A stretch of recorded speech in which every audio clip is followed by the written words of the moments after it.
Om Jnanatimirandasya Jnananjana Shalakaya Chaksurunmilitan Yena Tasmai Shri Gurave Namaha. Nama Om Vishnu Padaya Krishna Prishtaya Bhutale Srimati Bhaktivedanta Swaminiti Namane.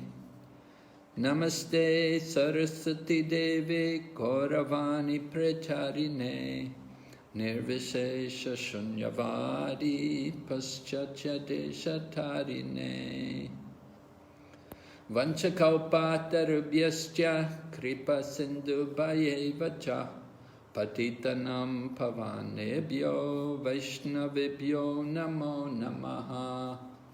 Jai Shri Krishna Chaitanya Prabhu Nityananda Shri Advaita Gadadhar Shri Vasadi Gaur Bhaktavinda. Hare Krishna Krishna Krishna Hare Hare Hare Rama Rama Rama Hare Hare. So welcome everyone to our Bhakti Vaibhava study of Srimad Bhagavatam, and we're on the third canto, on chapter 1. We'd like to begin by asking devotees, maybe you can remember something we talked about in the last class, just to refresh your mind, refresh your memories. Do you remember anything from the class? Yes, Maharaj. Yes, Prabhu. Maharaj, you were discussing about external energy, like the material energy acting internally and externally both for Vidura, and then you discussed many examples. Okay, very good. Yes, we talked, that was the important point, right? The external energy. Vidura saw the external energy. He saw Maya acting both internally and externally. Right? Maybe someone would like to tell us some examples of that. Once you were giving an example of how one devotee was doing book distribution and then he got hit on the face just for showing a book. Then he told thank you Krishna. So he converted external energy into internal energy. Okay, yes. Yeah. That the one who hit him in the face, he was going to hell. But the devotee who was distributing the books, he's going back to Godhead. So Maya was acting in both ways. Right? Anybody can remember another example? Is there any example you can think of from the scriptures about this? How Maya acts?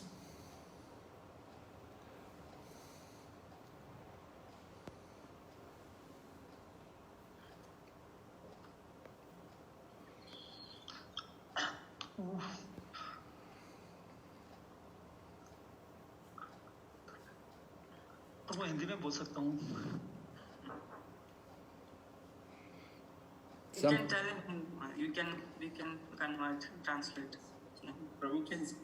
Maharaj, Subhabu wanted to speak in Hindi. Okay, somebody has to translate for me. Yes, प्रभु एक example दिया था कि अपने एक अंधा आदमी होता जो कि वो मंदिर जाता तो उसका पुत्र ने पूछा कि आप मंदिर क्यों जाते हो, आप कुछ देख नहीं सकते हो. तो पिताजी ने बोला कि मुझे तो मैं नहीं देखता बट भगवान तो हमको देख सकते हैं. Maharaj, Prabhu was giving the example of the blind man going to the temple, and the son asked, why do you go to the temple when you cannot see? He said, I cannot see, but the Lord can see me. So he was remembering that example. Yeah, but that's not from scriptures. I wanted to hear something from scriptures.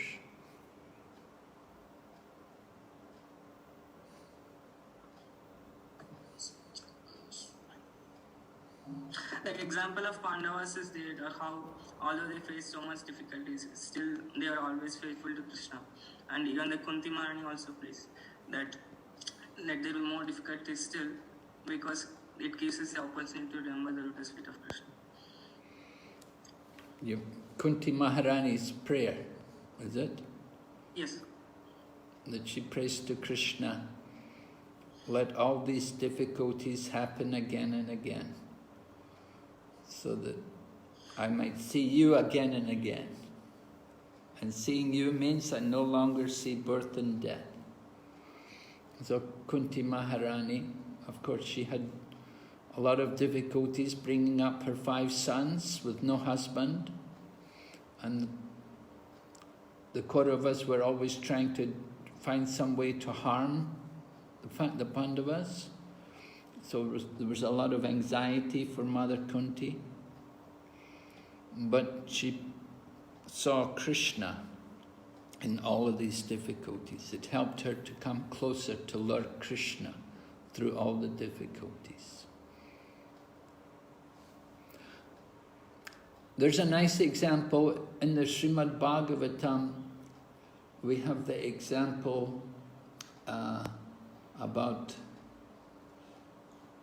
the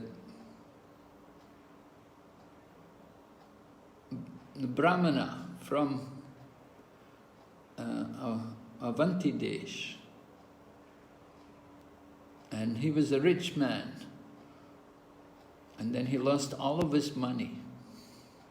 And when he lost all of his money, then the family members rejected him, because he was always miserly to them anyway. He was never very charitable, he was never kind. He was always harsh in speaking. He wasn't good to his family and to his servants. So when he lost all of his money, then they rejected him. And after they rejected him, he decided that he wanted to renounce the world. And he renounced everything and became like a mendicant.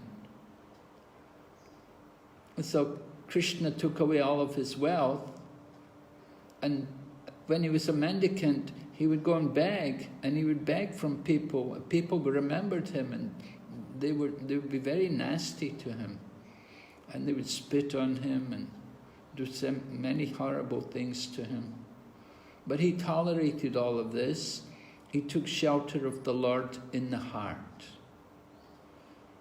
So he saw the mercy of Krishna. Like Krishna says, when I am very merciful to someone, then I take everything away from them. I take all their attachments away, all their material attachments. I take them away. And then in that helpless condition, then they surrender to me. So this Brahmana from Avanti, he surrendered to Krishna. He lost all of his wealth, but he got the greatest wealth in the lotus feet of Krishna. And you see Dhruva Maharaj also. Dhruva Maharaj was hoping to get a kingdom. Initially, he wanted a kingdom. But he got, the Lord personally came and appeared before him. So he described how he was looking for, he went to the forest looking for pieces of broken glass, but instead he found the most beautiful jewel. So like that, Maya works like that sometimes. Takes away the material things which which have no real value, which are very temporary and flickery. But Maya can also give us something very valuable, the most valuable thing. It can give us, it can bring us to the lotus feet of Lord Krishna. So these are some examples. And I talked about Prabhupada, in Prabhupada's life, how it happened. And then you see also other acharyas, like Ramanujacharya. Ramanujacharya, he was married and he had a wife.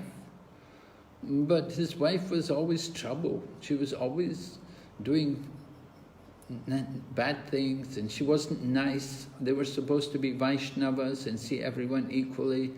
But she would think, I'm high class, you're low class. I'm Brahmana, you're not Brahmana. And like that. So finally Ramanuja just tricked her, and he sent a letter, said, oh, your father wants you to go home immediately. So she went home. She rushed home to see her father, and at that time Ramanuja went off and he took sannyas.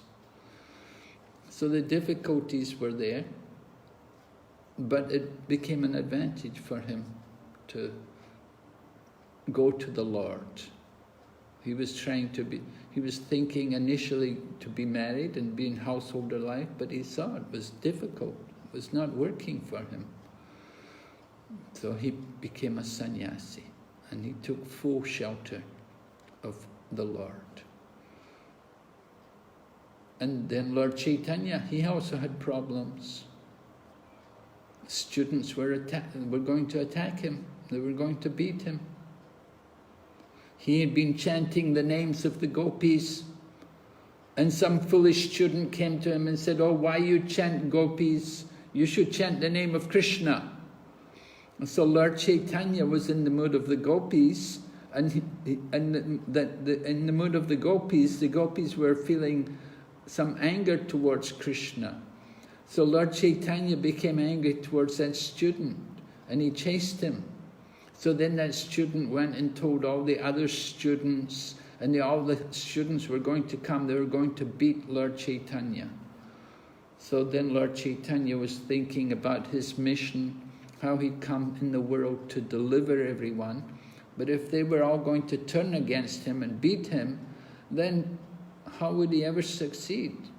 So he decided he had to take sannyas, because when he takes sannyas, then they will all offer obeisances to him, and they will respect him. So like that, Maya arranges these kind of things for us. And we have to see the hand of Krishna in everything. All right, so let me go to the PowerPoint. Can you see the PowerPoint, everyone? Yes, Maharaj. Yes, Oh, good. Okay. Let's see.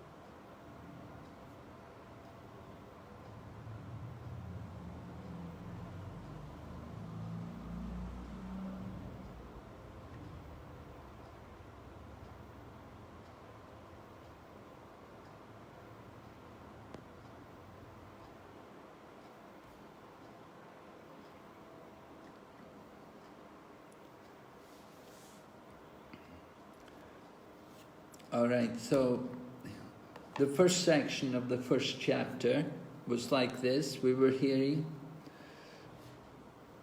how Vidura recommended the Pandavas' share to be returned and Duryodhana should be expelled. So when Duryodhana heard this, then he became very angry. And of course, Dhritarashtra was also not going to do this anyway. Vidura was recommending this to Dhritarashtra. So Duryodhana, hearing this thinking of Vidura, that Vidura wanted to have Duryodhana expelled, Duryodhana had Vidura expelled, and he wanted Vidura thrown out and beaten at the same time. So Vidura took that opportunity to leave and to go and travel on pilgrimage. So this is the point. He's going to travel on pilgrimage. Let's see the next section here, 17 to 24. Well, before we talk about Prabhashetra, first of all, Prabhupada discusses in text number 17, why did Vidura go on pilgrimage? and visit holy places. Why didn't he just go and take shelter of Lord Krishna? He was already a devotee of Lord Krishna, so why didn't he just simply go to Lord Krishna and take shelter of Lord Krishna? Lord Krishna was personally present on the planet at the time, and there's Vidura going off to go and visit holy places, to go around the temples. So, what was the reason for that? Would someone like to respond to this?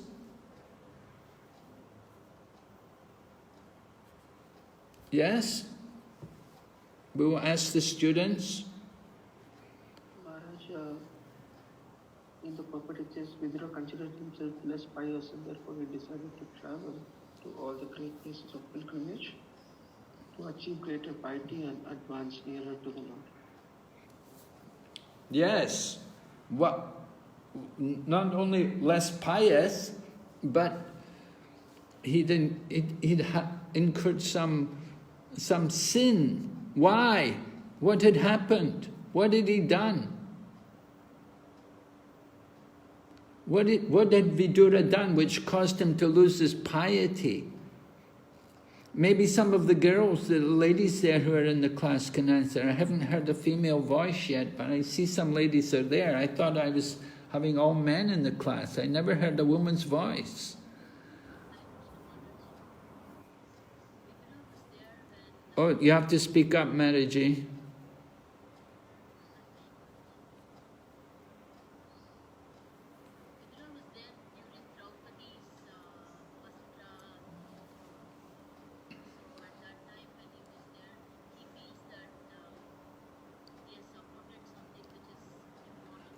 I'm not able to hear. I'm sorry. Is there some way you can get a microphone there?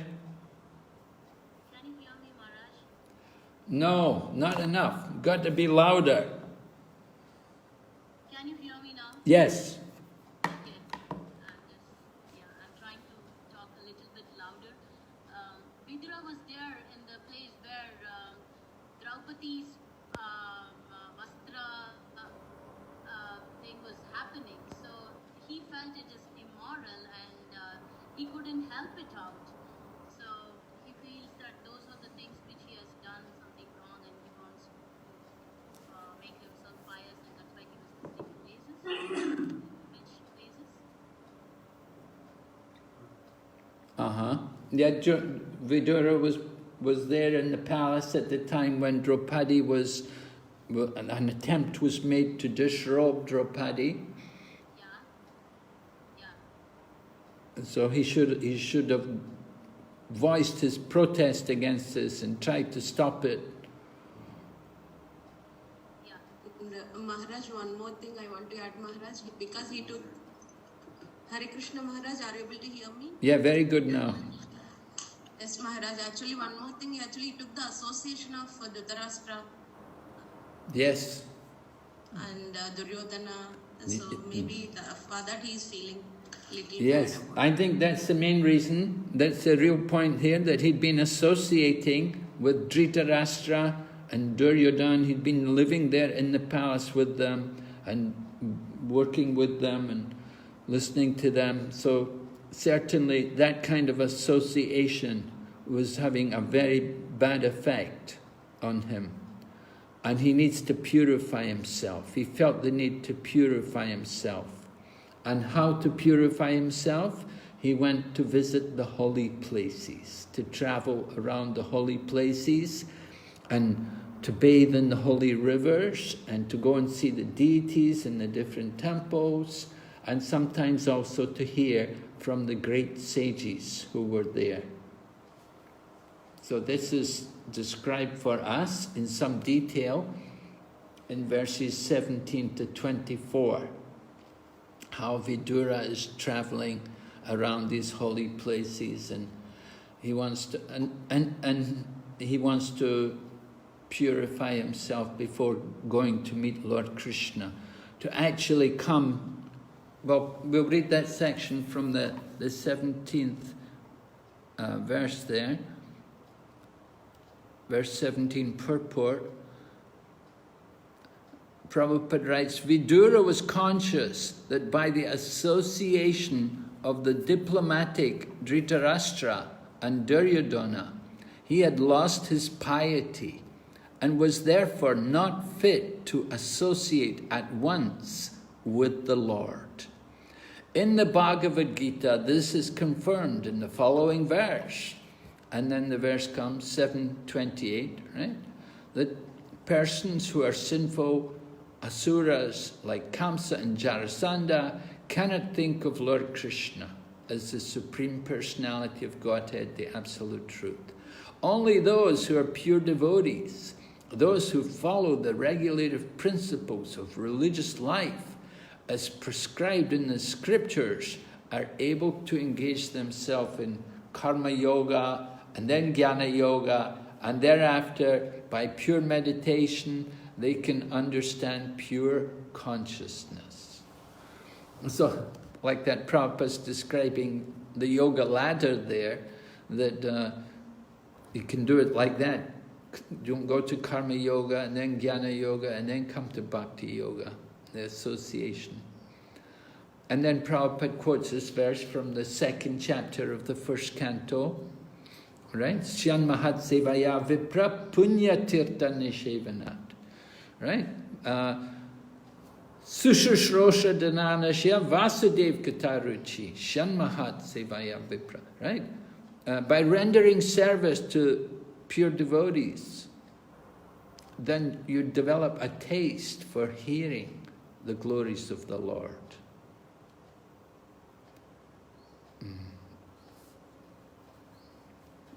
So what Prabhupada said, one is able to associate with the Lord even during the existence of this life. How to do it? We have to purify ourselves. We have to develop that consciousness to actually be worthy to be with the Lord, to come to that level of devotion. So then Prabhupada... to see you and Prabhupada Maharaj. Sorry? To see the slide only. Sorry? Sorry, we are unable to see you, Maharaj. Your video and the Prabhupada's also. You want to see me, or you want to see the slide? Both, Maharaj. How do we do that? Yeah. Maharaj, your video in the Zoom was off, so we thought maybe by mistake. Sorry to interrupt you. Yeah. It was on the Zoom, the video thought was there. Can you see me now? No, Maharaj. Once you started sharing the slides, it went off, so we just thought I disturbed you. Yeah, right. Well, either you see the slide or you see me. It's okay, Maharaj, as you wish. We hear you. Yeah. Let's work with the slides just now while we're on this thing. All right, so Prabhupada talks about the mood, the proper mood, and going on pilgrimage, going to the holy place. It's important. And we see a lot of people come to Mayapur or go to Vrindavan, and the mood is not always quite as it should be. The proper mood in coming to the holy place is we're coming to the holy place to increase our remembrance of the Lord. We should not just come to the holy place just to meet old friends or just to go shopping and just to have a lazy time. But the mood should be, the proper mood should be there, that we're coming to the holy place to increase our remembrance of the Lord. So Vidura was very conscious of this, and he was alone usually. He traveled alone, and he would constantly chant the holy names of the Lord, and he would be conscious of the Lord at every place he went to by remembering the pastimes and qualities of the Lord.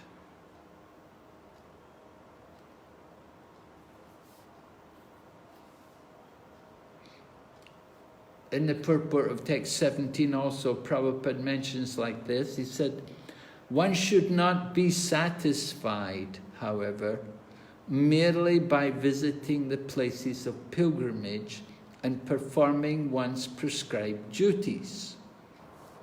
Prescribed duties means things like bathing in the holy rivers, going to see the deities and offering obeisances, giving charity, these kind of things.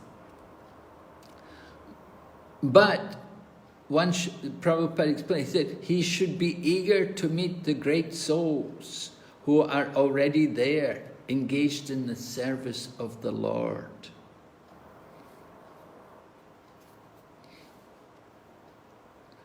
Of course, it's not always so easy to find these people. You have to have the mercy of Krishna to look out for them. And somehow Vidura was fortunate that he was able to meet some of these great souls. Actually, the Lord is in the heart of everyone, and the Lord directs us. When we have that genuine desire, the Lord will bring us in touch with these great souls. Right? By the mercy of the spiritual master, we get the mercy of Krishna. And by the mercy of Krishna, we get the mercy of the spiritual teachers. So the chapter goes on to describe how Vidura is at Prabhashetra, and he hears Prabhashetra. This is in Gujarat. This is one of the holy places visited by Vidura. And when he was there, he heard how the Kauravas and the Yadavas had all there'd been an extinction of all of these races. So certainly that would be a great shock to Vidura. Of course, after the Yadavas had annihilated themselves, then Lord Krishna also left the world. But while he's at Prabhashetra, he simply hears about the Kauravas and the Yadavas leaving the world.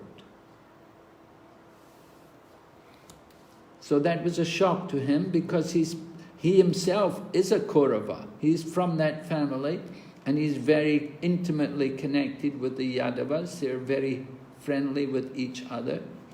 They have close relationships.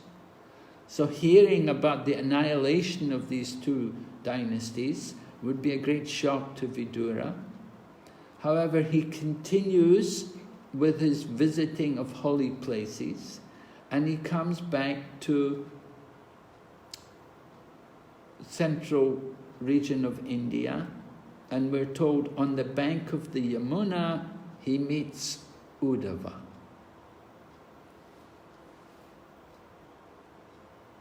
And then the rest of the chapter we will hear Vidura inquiring from Uddhava, and he wants to inquire about, he will ask about the Yadavas in Dwarka, and the Pandavas, and then he also requests Uddhava to glorify Lord Krishna. So just let me finish these other slides here before we go back to the chapter. This is dealing with Maya and the external potency from text number 10. Duryodhana, under the influence of Maya, the external energy, was making progress on the path towards his own ruination. So Duryodhana was going into his own, he was ruining himself, and it was due to the influence of Maya. So he was under the influence of Maya, but we're told also Vidura, he also saw how the internal energy of the Lord helped him in that particular situation. So that is in relation to Vidura.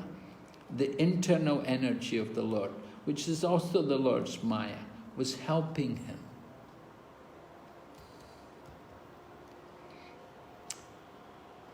We sometimes do a group exercise here, and we ask the devotees to give examples of this from Shastra, from the lives of our acharyas, other devotees, and from our own lives.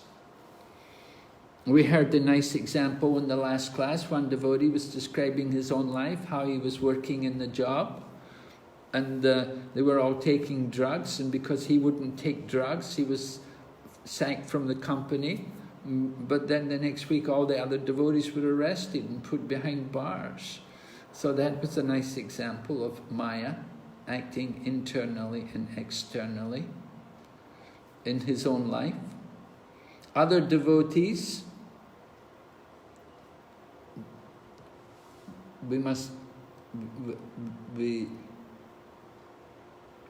maybe you like to think of some examples about other devotees, how Maya act in their life. The lives of our acharyas, we spoke about Srila Prabhupada, Ramanujacharya, Lord Chaitanya, Shastra. From Shastra, I gave you the example of the Brahmana from Avanti Desh. That's there. There are many examples.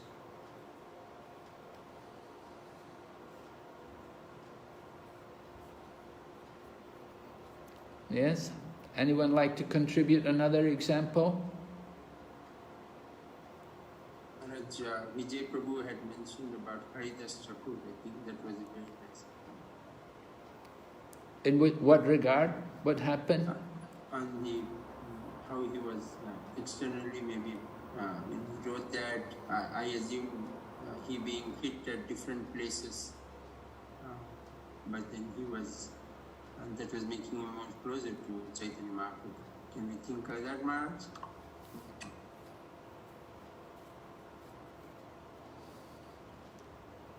Haridas Thakur, what exactly were you saying? He was beaten? Yeah, beaten at 24 different marketplaces. In the different marketplaces, yes. So, how was this in relation to Maya? How was it acting internally? Yeah, internally he was always becoming closer and closer to Chaitanya Mahaprabhu. In fact, Mahaprabhu was taking the beatings for him. But externally for people, it was as if they wanted to teach Haridas a lesson, rather it became a lesson for the people. Okay. So externally it appears he was beaten, but internally he was becoming closer to Krishna or Lord Chaitanya. Will that be a right understanding, Maharaj? Well, yes, I guess so. Yeah, I think it's good, nice example, yes. That Lord Chaitanya was taking the beating for him. Of course, Haridas was not thinking like that, but it was arranged like that the Lord personally protected him. And externally, he was being beaten, but internally, well, he was taking shelter of Krishna. He was exhibiting his faith in the holy name. He didn't stop chanting. Even though he was being beaten, he didn't stop chanting the holy name. And then finally, when the people who were beating him said, if you don't die, then we'll be punished ourselves. So when Haridas heard that, then he himself said, oh, then all right. Then he gave up his own consciousness, he became unconscious. And then they thought he was dead, but actually he was not dead. But they threw his body into the Ganga, and he floated down the Ganga, and he came back to consciousness, and he came out of the Ganga. And so then they were amazed, people were amazed that he had survived. And they understood he was really a great personality.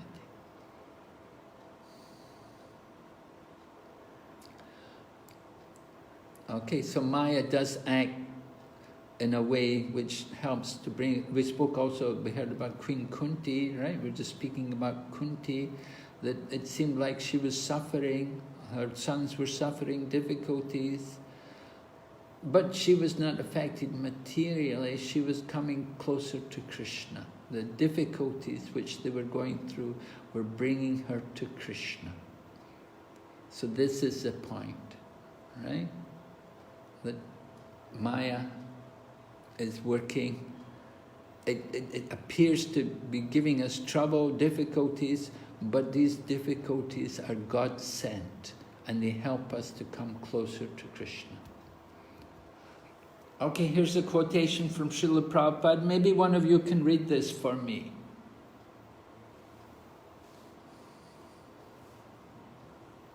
Shall I read, Maharaj? Please, yes.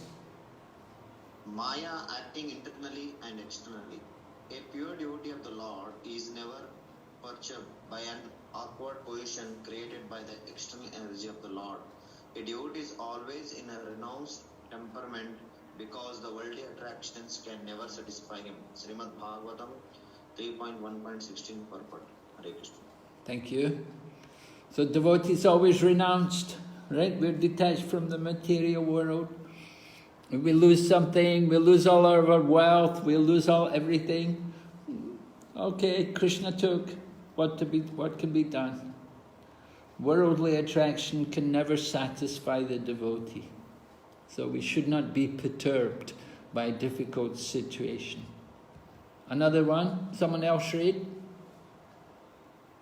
Therefore, by His grace, the external energy, which is employed in illusioning those living beings who want to have it, subsides by the will of the Lord in terms of repentance and penance for the conditioned soul. And the very same energy then acts to help the purified living being make progress on the path of self-realization. The example of electrical energy is very appropriate in this connection. Read a bit more. The expert electrician can utilize the electrical energy for both heating and cooling by adjustment only. Similarly, the external energy which now bewilders the living being into continuation of birth and death is turned into internal potency by the will of the Lord to lead the living being to eternal life. When a living being is thus graced by the Lord, he is placed in his proper constitutional position to enjoy eternal spiritual life. Srimad Bhagavatam 1.3.34. So what do we want? Do we want to be conditioned in this material world and subject to all the miseries of material life? Or do we want to enjoy eternal spiritual life? And so Vidura found, the freedom, the so-called freedom which he had in the palace was not like the freedom which he had when he went out of the palace. He had real freedom going out of the palace and going in to visit the holy places. He did not actually have real freedom at home in the palace. So the devotee can realize that. He can realize that how the Lord arranges these things for us to bring us to a higher consciousness. Okay, one more. Someone else read. If the illusory energy subsides and the living entity becomes fully enriched with knowledge by the grace of the Lord, then he becomes at once enlightened with self-realization and thus becomes situated in his own glory. Srimad Bhagavatam 1.3.34. So if the illusory energy subsides, we hope it will subside, right? Then we become enriched with knowledge. So how does the illusory energy subside? We have to take shelter of Krishna. We have to turn to Krishna. Yes? Someone else read? Mataji can read this one. And the whole world is problem for ordinary persons, but to us it is not problem, because we see everything Krishna's. If there is problem, it is Krishna's problem. Why my problem? Krishna can know how to solve problem. So we have no problem practically. Krishna's problem. Krishna will see to it. Just like Arjuna was encouraged that Nimitta Matram Bhavasavya Sachin, you don't worry about your victory. I have already arranged. So we should have such faith and conviction and let us try. Let us do very sincerely and seriously, then everything Krishna will do. Srimad Bhagavatam 15829, New Vrindavan, 1969. Okay, so everything's Krishna's, so the problems are also Krishna. So this is Prabhupada's vision. Okay, that's the next chapter. Okay, so that's the slides we want to go on there.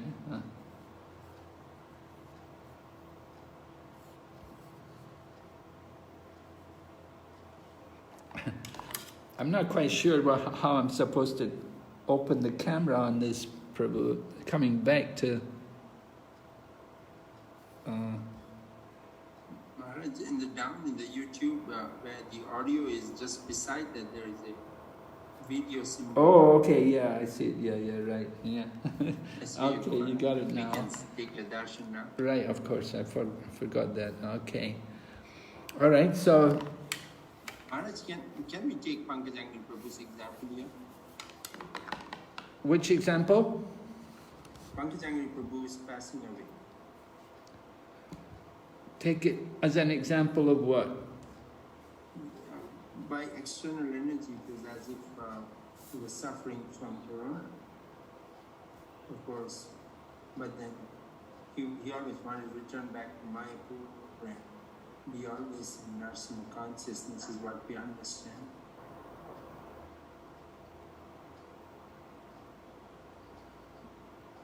So you're thinking Pankajangari's departure was the internal arrangement of Krishna, the internal potency of Krishna?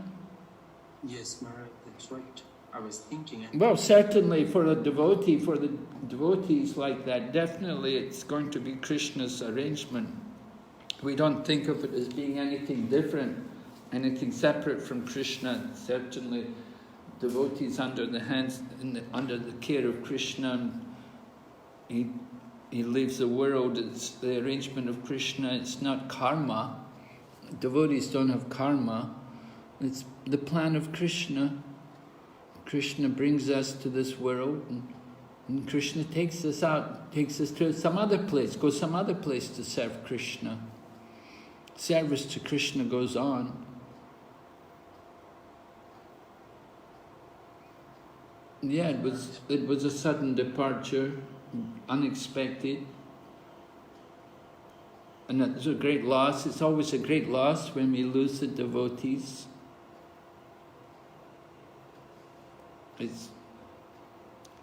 But it's glorious for him. He had a glorious departure. He left in the holy Dham. He dedicated so many of his 50 years to the service of Krishna. And then he departed. He's gone off to serve Krishna. Krishna took him to do service some other place. We see it all as the arrangement of Krishna.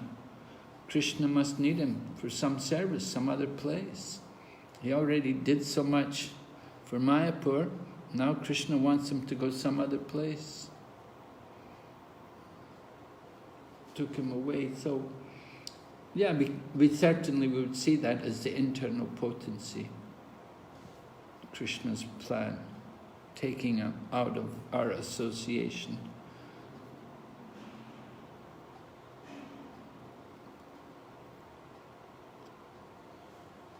Okay, so we want to speak about Vidura meeting these different people who were all connected with Dwarka, first of all, right? He's going to speak about the different devotees who were living in Dwarka with Lord Krishna.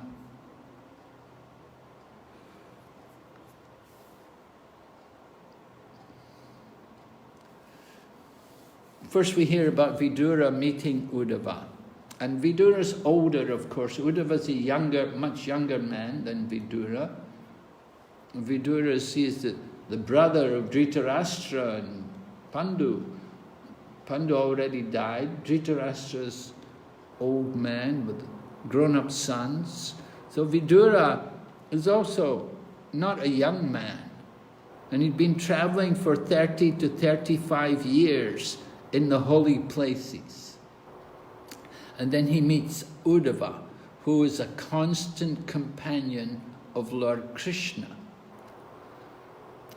And we're told also that Uddhava was a great student of Brihaspati.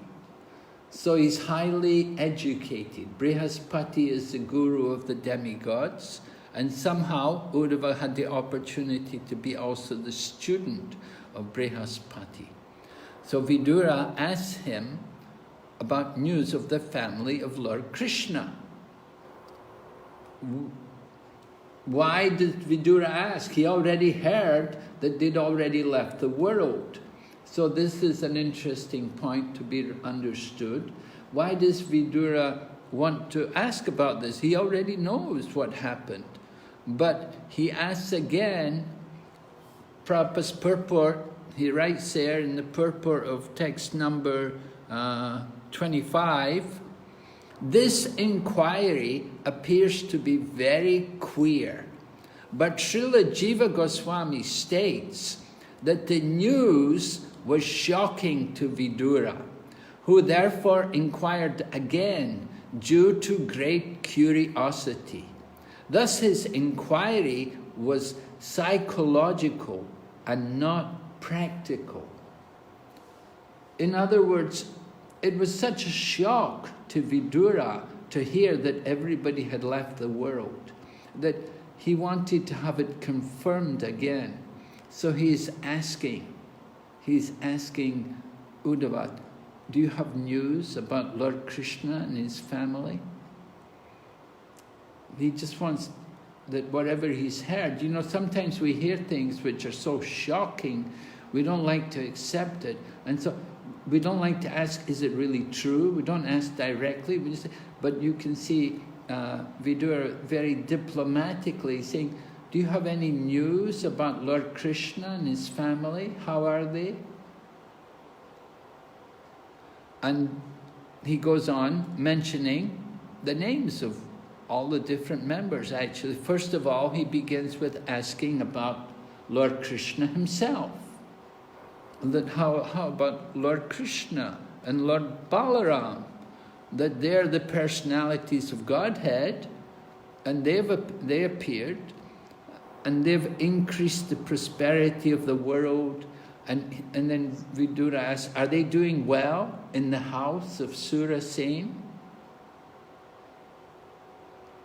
He wants to know about Krishna and Balaram. And then next he will ask about the relatives. And he said, how about the best friend of the Kurus, our brother-in-law, Vasudeva? Is he doing well? He is very munificent. He's like a father to his sisters, and he's always pleasing to his wives.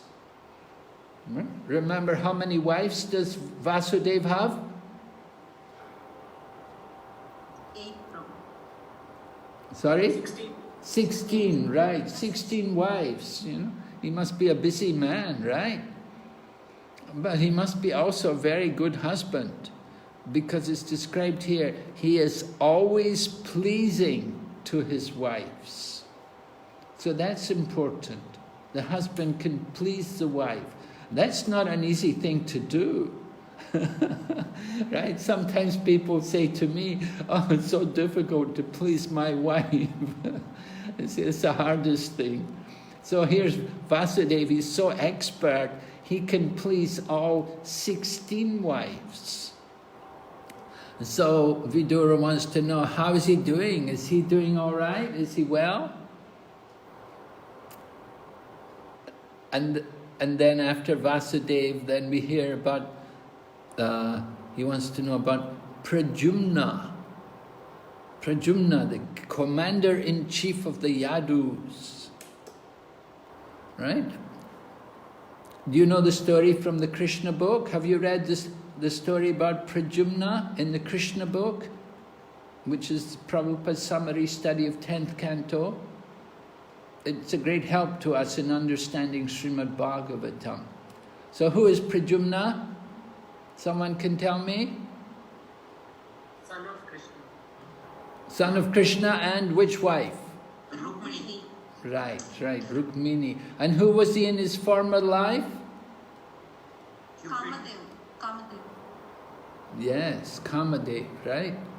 So, he's Kamadev. It's not, when we talk of Pradyumna, we're not talking about the Vishnu Tattva, not the Chaturvyuha. He's not Vishnu Tattva, he's Jiva Tattva. He was a demigod, right? So, Rukmini bore him as her son from Lord Krishna by the grace of Brahmanas, whom she pleased. And do you remember the story in Krishna book? What happened to Pradyumna?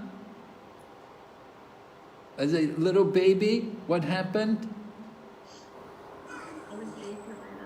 Have you read this? Kidnapped by Shambarasura Maharaj. Yes, right. He was supposed, that demon Sambara heard that this Pradyumna is going to kill him. So the demon came, got the baby. What did he do with the baby? He threw him into the ocean. Right, he threw him into the ocean. And then what happened? One fish swallowed him. A fish swallowed him.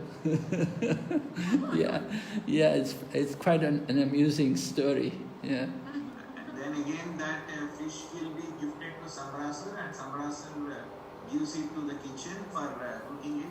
And hope as that Pradyumna will come out, and then that particular lady, she will take care of him. After when he grown up, he will kill Sambarasura. Yes, right. Wonderful, and a very interesting pastime. And then, so Pradyumna grows up, and then he goes and challenges Sambara, he kills the demon Sambara, right? And then he goes back to, because his wife, well, first of all, he'd been Cupid in his previous life, but he'd been burned to ashes by Lord Shiva. He did something offensive to Lord Shiva, and Lord Shiva burned him to ashes.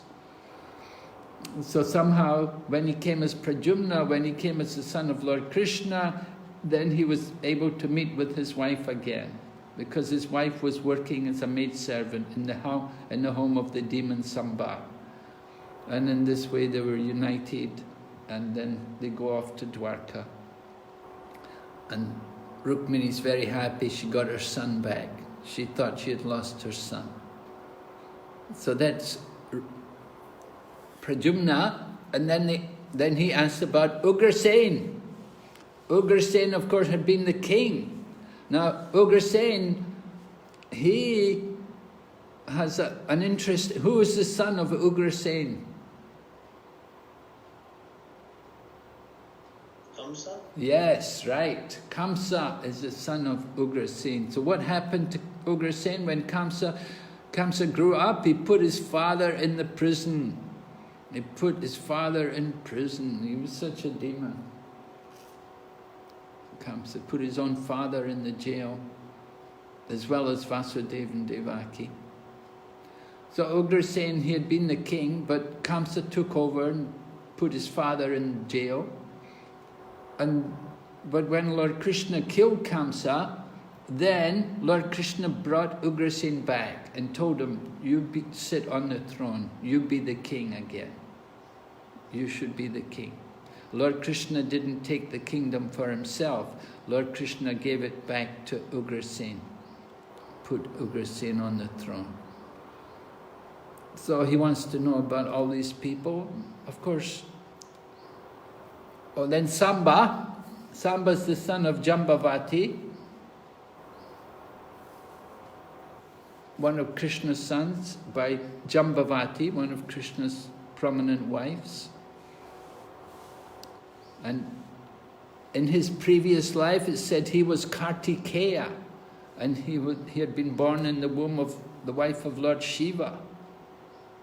But then he became, next birth he was born in the womb of Jambavati. So Samba, he has some interesting pastimes also. Do you remember what Samba did? He kidnapped Duryodhana's daughter. Yes, right. And who saved him? Who came to the rescue? Lord Balaram. Right, yes, wonderful. It's a wonderful pastime. And then also, we hear also about Samba dressing up as a woman and putting a metal ball in under his cloth, like and he looks like a pregnant woman. And so they take him before the great sages and they ask him, "Oh, great sages, what kind of child is this woman going to give birth to?" All right, do you know that pastime? And what did they hear? What did the sages say? Sages. The sages say, Iron rod. They say whoever will be born from this will be responsible for the destruction. yeah, this will destroy the whole Yadu dynasty, all the Yadu dynasty. And so Ugrasena, he got that metal ball, he ground it into filings and cast it into the sea. And those filings came back and they were absorbed in the reeds which grow along the side of the ocean. And when the Yadu dynasty all went to Prabhaskshetra, they took those reeds and they fought with each other and they killed each other. But there was one piece of metal which was in the ball which could not be ground into filings, and that became the head of the arrow, right? For the hunter Jara. And they said that was the arrowhead which was fired into the foot of Lord Krishna. Of course, not actually Lord Krishna, but the Maya Krishna who was there.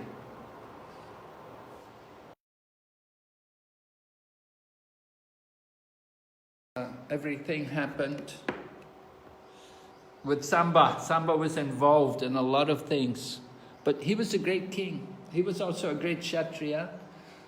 And so Vidura is asking also, how is Samba?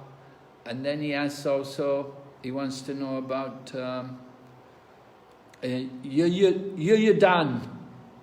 Yuyadana. He's mentioned in the first chapter of the Bhagavad Gita. Yuyadana has another name. You know his other name? Satyaki Maharaj. Yes, right. Satyaki, right. So he's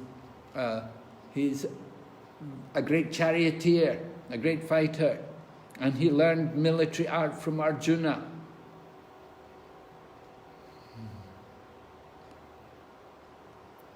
So Vidura is asking, is he well?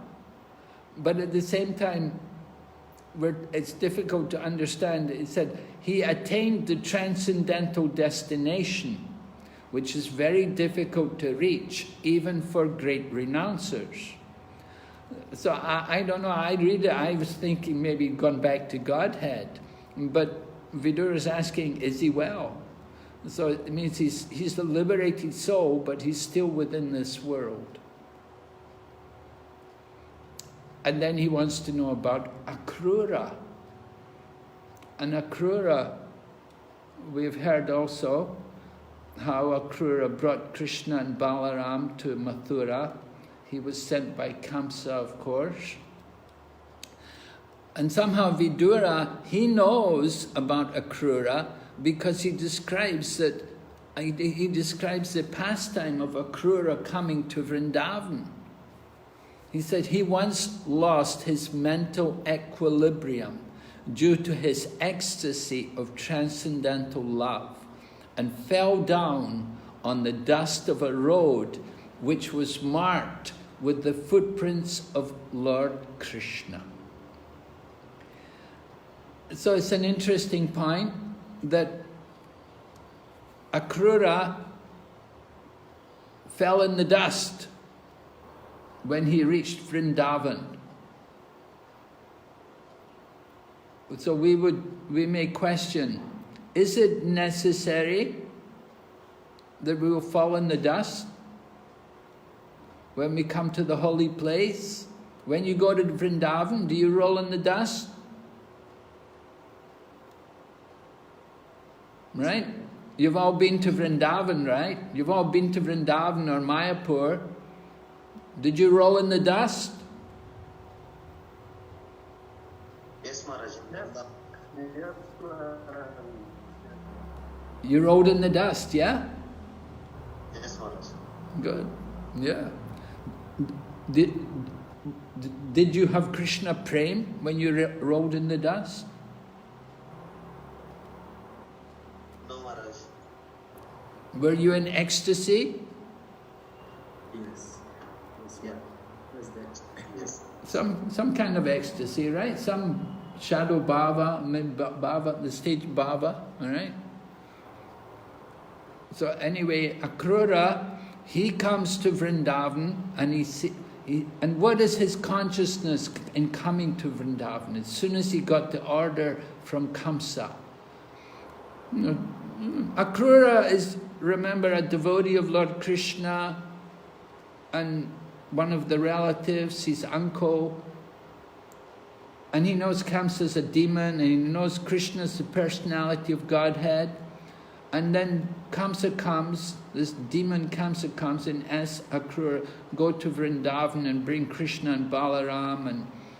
And Kamsa tells him, I'm arranging a wrestling match, I want them to come. And so, how does Akrura take that instruction?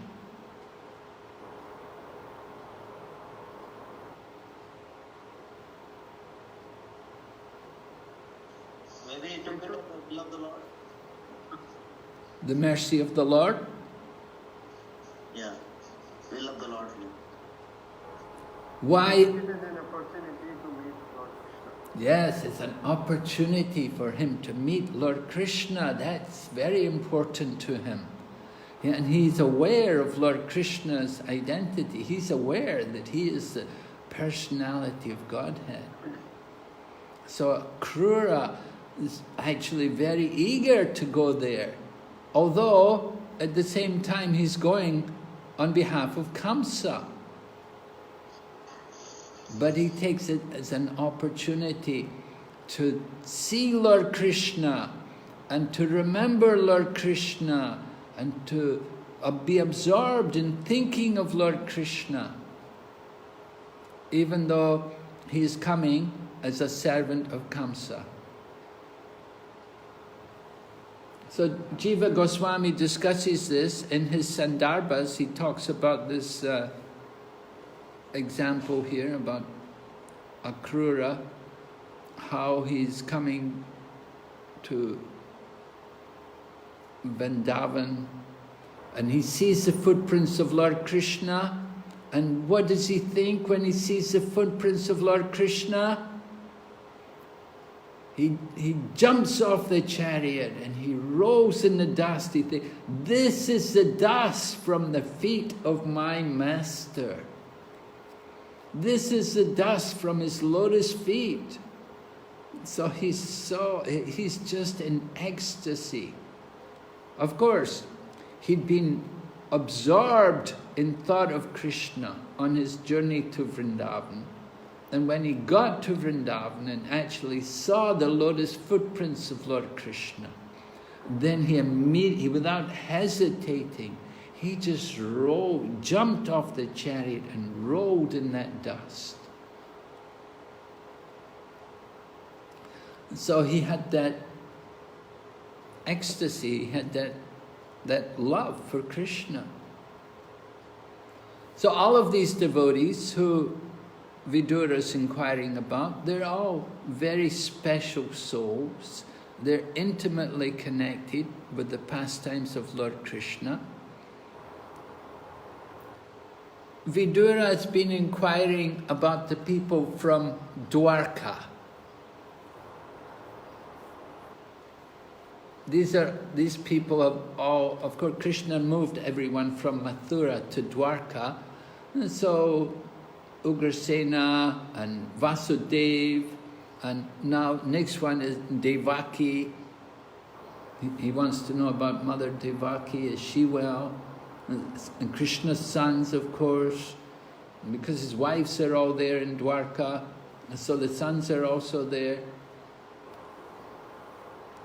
So he's asking about the people in Dwarka, but then after hearing about the people in Dwarka, then Vidura will ask about the Pandavas. Oh, there's one more. Here's Aniruddha. Aniruddha, is he doing well? Who is Aniruddha in Dwarka? Pradyumna's son. Yes, son of Pradyumna, right. He's Pradyumna's son. And described here, that Vidura describes him, that he is the fulfiller of all the desires of the pure devotees, and has been considered from yore to be the cause of the Rig Veda, the creator of the mind, and the fourth plenary expansion of Vishnu. So here we have the Chaturvyuha, Vasudeva, Sankarshan, Aniruddha, and Pradyumna.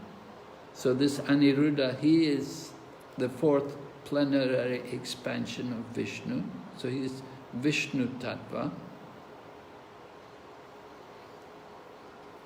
And he comes as the grandson of Lord Krishna. And we hear also in 10th Canto pastimes of Aniruddha, right? What happens to Aniruddha? Aniruddha, he will marry Usha. Usha. Yes, right. Usha and Aniruddha, right. How did he get involved with Usha and Aniruddha? How did they get together? Usha's friend brings Aniruddha to Usha's palace, and then they will meet there, and then one day that demon named that he will finds Aniruddha, and then he captures him. Yes, right. What will happen? Right, Usha. Usha is the daughter of Bana. Banasur, right? The daughter of Banasur. And so he keeps his daughter chaste, he keeps her away from all the men. But still somehow she had a dream, and she was with another girlfriend, and she was in her dream she was talking to a man. So her girlfriend was Chitralekha, and she was very expert in drawing pictures. And she drew pictures of different princesses. And she was drawing pictures of all the different men. And then finally she came to the Yadu dynasty and she drew a picture of Lord Krishna. And that was very similar to Aniruddha. And in effect, she could see that this was having some effect on Usha. And then after Lord Krishna, then she drew the picture of Aniruddha. And then Usha blushed that this was the boy who had come in her dream. Somehow the boy had come in her dream, although they had never met before. But by the arrangement of destiny, somehow this young man came in her dream. So Chitralekha has yoga powers, and by her yoga powers, she goes off to Dwarka, and she brings Aniruddha for Usha rather. She brings Aniruddha in his sleep, she brings him to the palace of Banasura. And so they're together for some time. And then after some time, then they notice that this Usha is no longer the chaste virgin girl anymore. They can see a change in her. And they report to her father. And so then Banasura comes, and then there's a great fight. But Banasura's got many weapons. He's got some Nagapasha, and he's able to arrest Aniruddha. He takes him prisoner. And so then Narada Muni has to go and inform Lord Krishna. And then Lord Krishna comes, and then there's a great battle. There's a great battle between Banasura and Lord Krishna and their armies.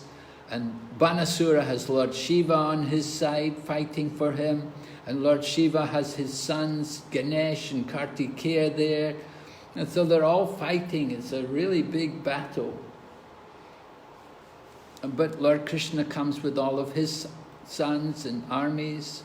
And ultimately Krishna's army is victorious, and they cut off Banasura's arms, because Banasura had many arms by the blessing of Lord Shiva. He had many arms, so Lord Krishna cut off his arms and left him with 2 arms and made him humble, because when he had many arms he was very proud. So in this way Usha and Aniruddha were united, and they went back to Dwarka with Lord Krishna. So Vidura wants to know, how is Aniruddha? And then he asks about others. Others such as Riddhika, Charudeshna, Gada, and the son of Satyabhama. So Charudeshna is, who is Charudeshna? Anybody know? Charudeshna is one of the sons of Krishna and Rukmini. Krishna and Rukmini had several sons. And Gada, he is one of the sons of Vasudeva and Rohini. Right? Vasudeva, we said he has 16 wives. Devaki is one wife, Rohini is another wife. So Gada is one of these sons. He's like the younger brother of Balaram. So all of these different people, Vidura wants to know, how are they? Are they well? Now who didn't... Subhadra is whose daughter, Maharaj? Huh? Rohini or Devaki? Subhadra? What's that? Subhadra is Rohini's or Devaki's daughter, Maharaj? Subhadra is the daughter of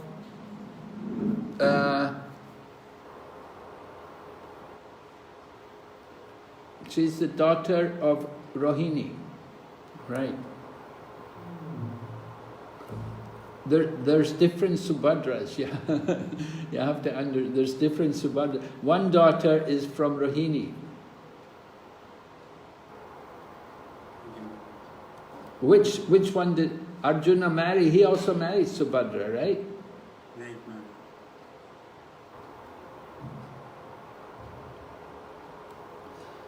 So the Subhadra, she was a very favorite girl to Lord Krishna. She was very beautiful. So it was arranged. Krishna wanted Arjuna to marry her, but Lord Balaram, of course, was very angry about that.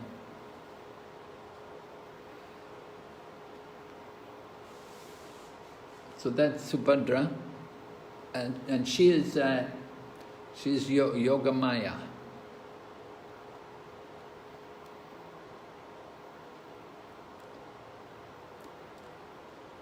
So going ahead, text 36, we hear, how is Maharaj Yudhisthira? So Vidura has finished with all the Dwarkavasis, and now he's come to Hastinapur, and he's asking about the Pandavas, and he begins asking about Maharaj Yudhisthira.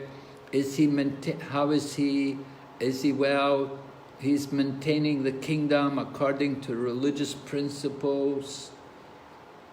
And he describes, he says, how Krishna and Arjuna were like his arms. They're like the arms of Maharaj Yudhisthira, because they help him to rule the kingdom and to oversee everything.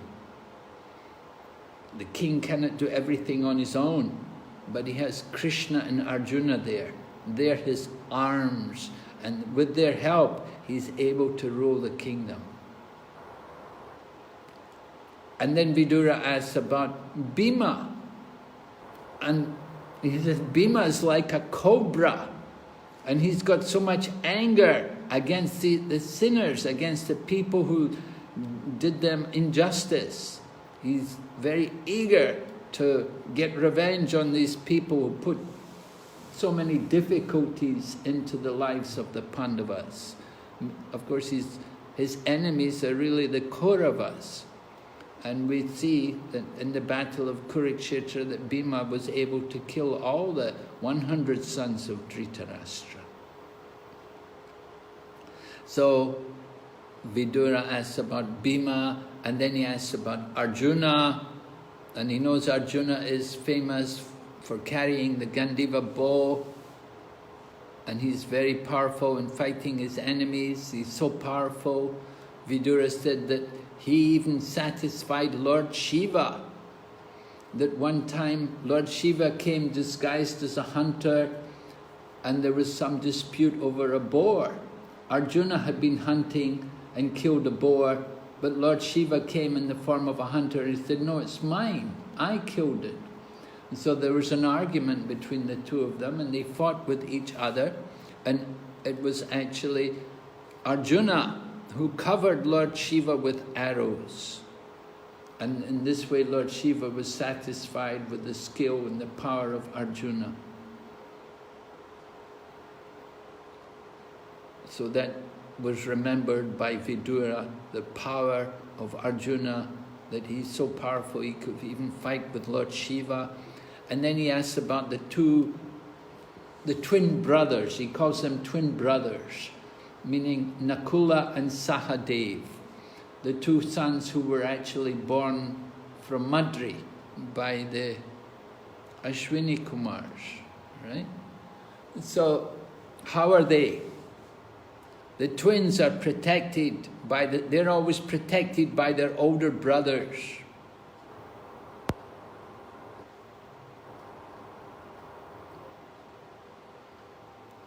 And Vidura describes that the Pandavas, they snatched back their kingdom from the hands of the enemy Duryodhana. Because we described in the last class how Dhritarashtra and Duryodhana were ruling the kingdom. So then the Pandavas had to go into exile for so many years, and after their exile was over, then they came back and they want the kingdom. And Vidura said they took back the kingdom just as Garuda snatches nectar from the mouth of Indra, the thunderbolt carrier. And so they didn't hesitate to snatch back the kingdom. But of course, they've got to fight for it. It's not easy.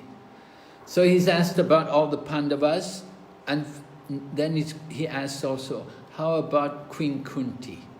Prita, is she still living? She must be old now. Her age is, she's not a young woman anymore. Her sons are all grown up, they're powerful men. Is she's living only for the sake of her children. Otherwise, how could she do it? She lost her husband. So Vidura asks about Prita.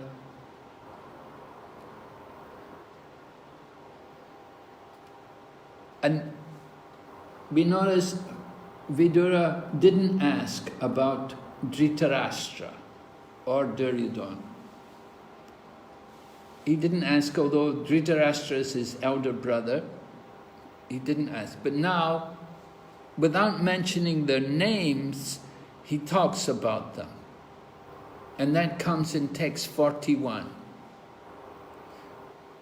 He says, I simply lament for him. He doesn't mention his name. I simply lament for him who rebelled against his brother after the latter's death. By Dhritarashtra I was driven out of my own house, although I am his sincere follower, well-wisher, because he accepted the line of action adopted by his own sons.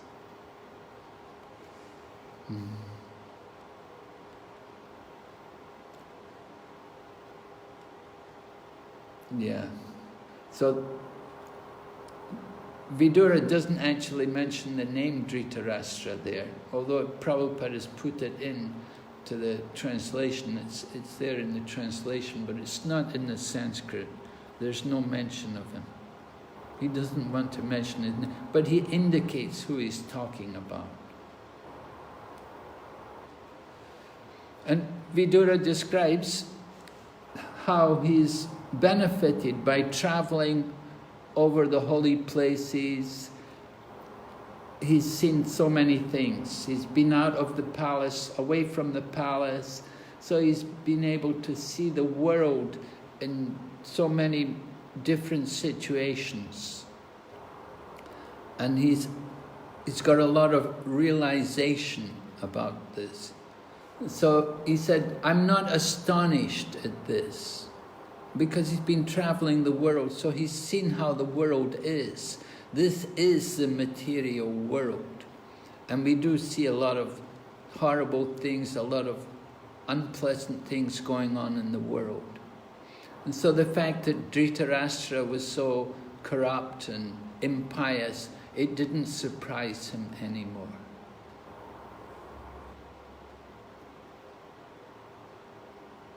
But he does desire, Vidura says he does desire to understand more about the activities of the personality of Godhead.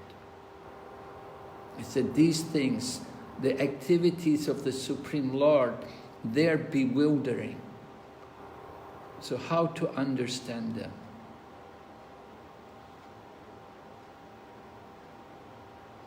Vidura himself says, he said, I know of his greatness by his grace, and thus I am happy in all respects. So Vidura, because he's been traveling to so many holy places, he's a pure devotee, so he can understand the position of Lord Krishna. That's the benefit he got from going on pilgrimage for so many years, that he was able to develop his relationship with the Lord. He had purified himself.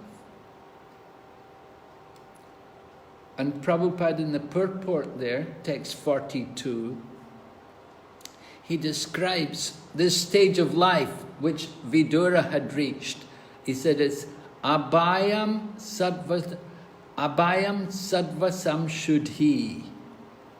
Abhayam Sattva Samshuddhi. This is text, chapter 16 of the Bhagavad Gita. The beginning, the first verses of the chapter 16. Lord Krishna is describing the qualities of the devotee. Right? There's the quality of the demon, and chapter 16, divine and demoniac nature. So Krishna begins by describing the divine qualities, and then he goes in more detail into the demonic qualities. So Prabhupada quotes here, he said, the stage of life which Vidura had reached to actually realize and understand the Lord and how the Lord is protecting him at every stage, this is called Abhayam Sattva Samshuddhi. Sattva Samshuddhi meaning purity of existence, and Abhayam fearlessness. To actually go on that level, to go to visit holy places like that, it's described Vidura, he didn't have a bed, he didn't have anything, he couldn't take care of his hair. We see people often who are traveling in holy places, you know, they have the matted locks. They don't go taking care of their hair every day, putting oil in their hair and combing the hair. They're not going to do that. They have matted locks. And he didn't even have a bed. He was just laying on the ground. But he was completely fearless. He had purified his existence. And in this way, he could understand the protection of the Lord, the mercy of the Lord at every stage of his life. Prabhupada quotes the Srimad Bhagavatam, how the devotees of the Lord are Narayana Para. Narayana Para, right? Narayanam Parasti Nakutam Narayanam Paravyaktam. Oh, I'm forgetting all my verses now. Narayanam, the verse says anyway, those who are devotees of Lord Narayan, they don't see any difference. Swarga, apavarga narakesh, vapitu yatadarshana. Narayana parasarve, nakutasjanya vibyate. Swarga, apavarga, narakesh, vapitu yatadarshana. Those who are actually surrendered to the Lord, they don't see any difference between heaven or hell or liberation. Wherever they are, they're always aware that the Lord is there to protect them in all circumstances. So like this, Vidura, who was traveling alone, was not recognized by anyone. He enjoyed freedom without obligation to the many duties of the world. That is actual real freedom, because he had surrendered himself to Lord Krishna.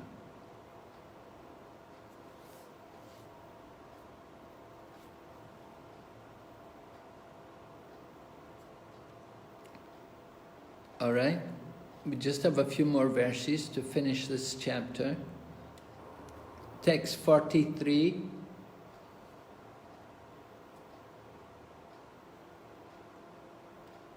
Despite his being the Lord and being always willing to relieve the distress of sufferers, he, Krishna, refrained from killing the Kurus, although they committed all sorts of sins, and although he saw other kings constantly agitating the earth by their strong military movements carried out under the dictation of three kinds of false pride. So the question comes up, why did Lord Krishna not immediately take action against the offenders to Mother Draupadi? They had committed so many offences, not only to Draupadi, to the Pandavas as well. Why didn't Lord Krishna take action? What was he waiting on? Someone can tell me? Maharaj was wanting everybody to come, they get collected in the war of Kurukshetra. Yes. So bring everybody together and kill them all wholesale, right? Get all the killing done at one time. Prabhupada said the same thing about something. He said sometimes, you know, these airplanes crash, they carry hundreds of people. He said sometimes Krishna arranges like that. He said brings the people together and they're all killed. He said it's Krishna's arrangement to relieve the earth of the burden.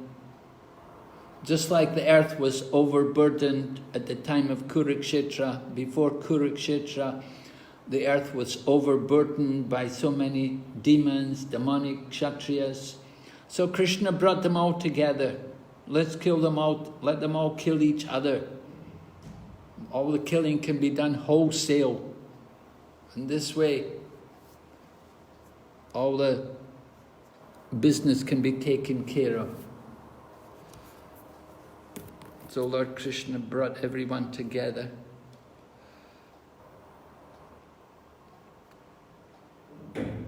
And then, text 44, the appearance of Lord Krishna is manifested for the annihilation of the upstarts.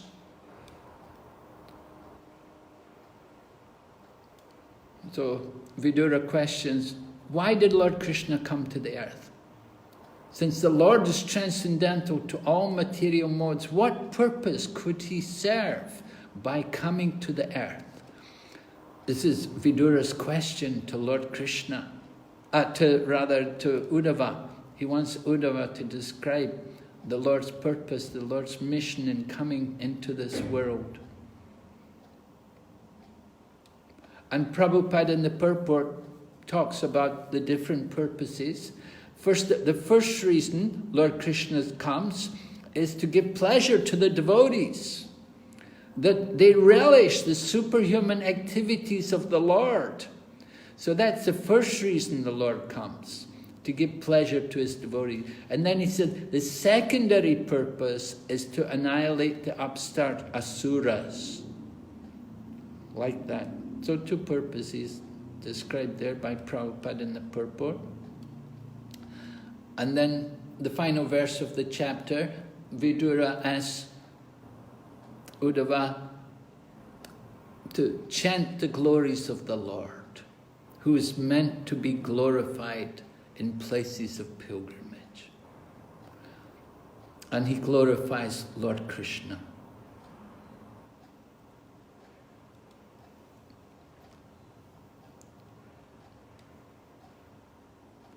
So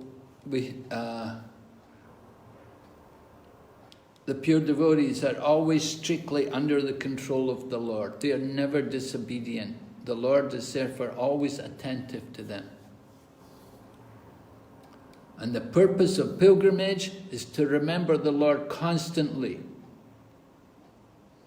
And Prabhupada talks about life in the holy place, Mathura, Vrindavan. He said, I used to live there, I lived there. Wake up, people wake up early in the morning, 4 a.m. Must be awake by 4 a.m. Prabhupada wrote many letters. You must be up by 4 in the morning and be awake till night time, constantly engaged, some way or other, chanting the glories of the Lord.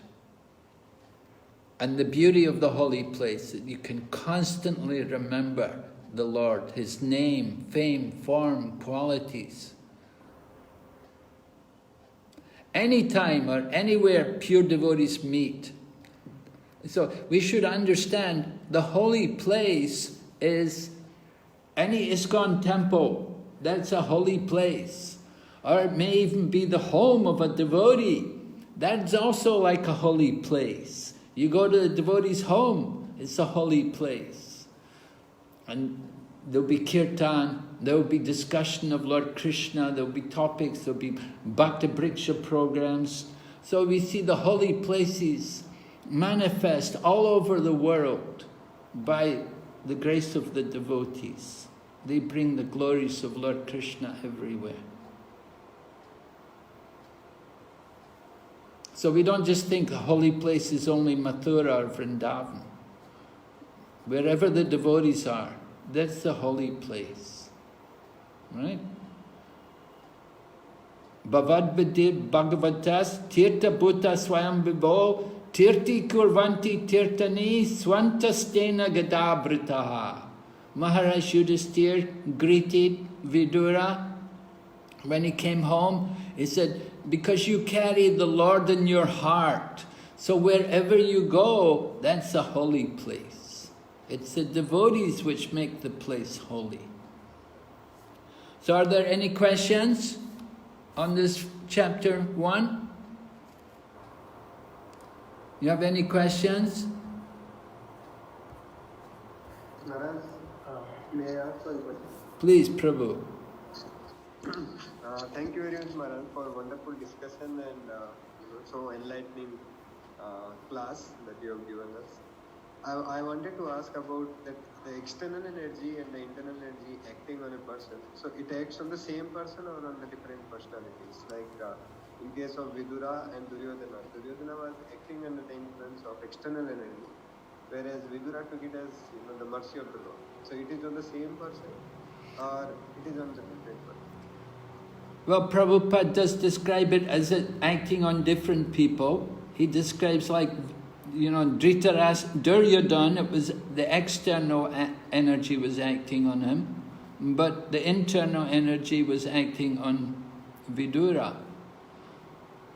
But you can also see both energies acting on Vidura, because Vidura was leaving the palace, he was going out of the palace. So going out of the palace, going out to visit holy places, not even with a bed, nothing, he was going out to just depend on the mercy of Krishna.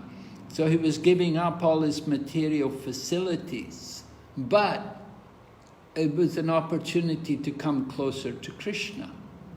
So we see both there you can consider it both ways. It can be one person or it could be two people. Thank you very much. It's a question of how you look at it, right? If we look, we can look at it in both ways. We see the example of Vidura, that going out of the palace, oh yeah, that's the external energy. But he's going to be in the holy places, he'd be with the saintly persons. That's the internal potency.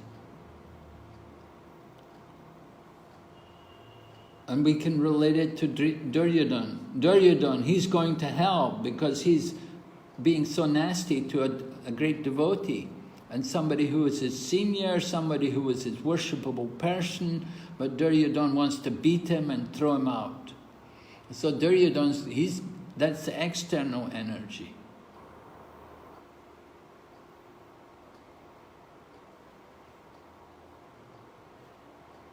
Right? Yes, Maharaj. Thank you. Any other questions?